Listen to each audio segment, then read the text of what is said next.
वालेकुम।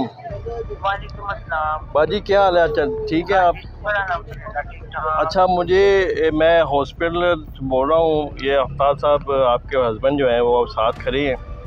जी मुझे ये बताइएगा, कुछ चीज़ें मैं पूछना चाह रहा हूँ इकबाल साहब के बारे में और इकबाल साहब की फैमिली के बारे में। जी जी तो आप इस वक्त मुसल्ले पे बैठी हैं, यासीन जी पढ़ रही बिल्कुल हैं, क्या दुआएं कर रही हैं इकबाल यही साहब कि के लिए? अल्लाह ताला इनके लिए आसानियाँ अता फरमाए। बस मैं तो ये कर रही हूँ दुआएं। इनको इतनी अजियत ना दे अल्लाह, अगर जिंदगी है तो तंदुरुस्ती अता फरमाए। ये तो भाई इनके लिए आसानियाँ अता फरमा दे, क्योंकि हमारे तो हाथ पैर जो ना इनकी औलाद ने बांधे हुए हैं। ये तो हम इनको उठा के ना अपने सर पे रख ले। अल्लाह बोलूं अकबर। के दादू जान माल पे, मैं झूठ नहीं बोलती, मेरे हाथ में यासीन है। इसकी औलाद ने हमें इतना तो जलील किया है ना, इसकी औलाद की वजह से हमने इनको यूं है कि कल को ये हम पे ना अटैक कर दे, नहीं तो हम इन्हें कभी भी ना अकेला छोड़ते।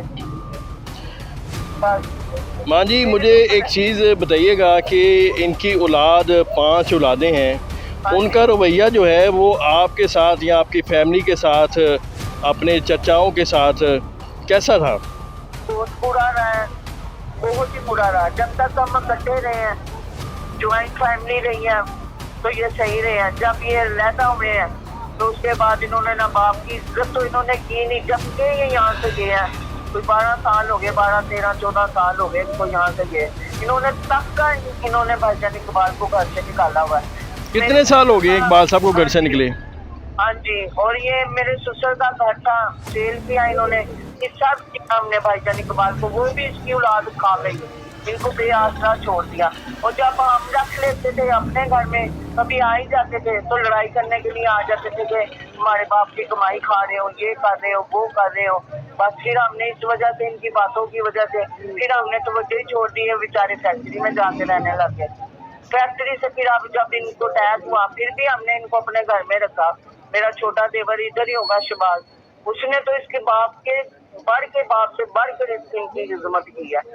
तो अब ये है कि हम लोग अगर यहाँ पे आएंगे, वो लोग भी आए होंगे, तो ये जाहिर है लड़ाई होनी है। हम तो घर में बैठ के अल्लाह से इल्तिजा कर रहे हैं कि अल्लाह ताला तो अपना करम कर दे। अच्छा हम माँ तो जी, ऐसे नहीं है। एक चीज़ मुझे बताइएगा कि आप ऐसी औलाद को क्या कहेंगी, क्या पैगाम देंगी? हम ऐसी औलाद को कहेंगे कि अल्लाह ताला ऐसी ऐसी औलाद किसी को भी ना दे, और ऐसी औलाद को अल्लाह ताला दुनिया में दिखाए जैसा इन्होंने अपने बाप के साथ किया। मैं तो पता ही नहीं कि उनकी वीडियो मूवी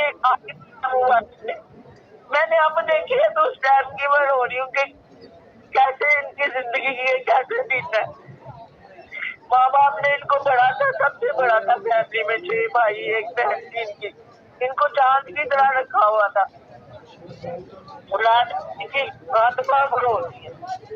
बस अल्लाह ताला इसकी औलाद को दुनिया में दिखाए, हमें भी दिखाए। बस मैं तो ये कहूँगी मैं। अल्लाह पाक आपको सलामत रखे, आबाद रखे और सेहत वाली ज़िंदगी जो है वो आपको अता करे। बड़ी अच्छी बात आप कर रही हैं, मुसल्ले पे बैठी हैं, यासीन पढ़ रही हैं, इकबाल साहब के लिए दुआ कर रही हैं। अल्लाह पाक आपको लंबी ज़िंदगी अता फरमाए। अल्लाह इनके लिए भी अच्छा करे।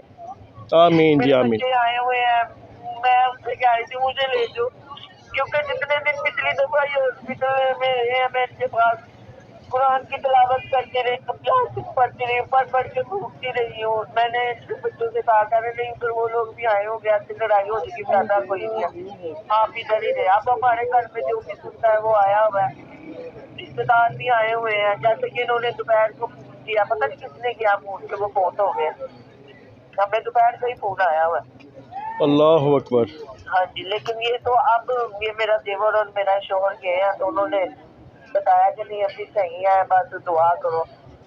अब सबके दुआ ही कर रहे हैं। ले माँ जी, बहुत शुक्रिया आपका, हाँ जी, आपकी डिटेल बताने का बहुत हाँ शुक्रिया। जी, अल्लाह हाफिज़। हाँ।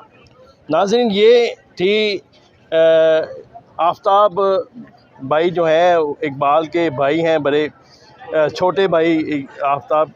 उनकी वाइफ की आवाज़ जो है वो आपने सुनी। वो भी ऐसी औलाद को क्या कुछ कह रही थी ये आपने बिल्कुल आपने सुना। इसी के साथ अपने मेज़बान आसिफ खान को इजाज़त दीजिए। मिलते हैं किसी नई वीडियो के साथ, तब तक के लिए अल्लाह ने के बाद।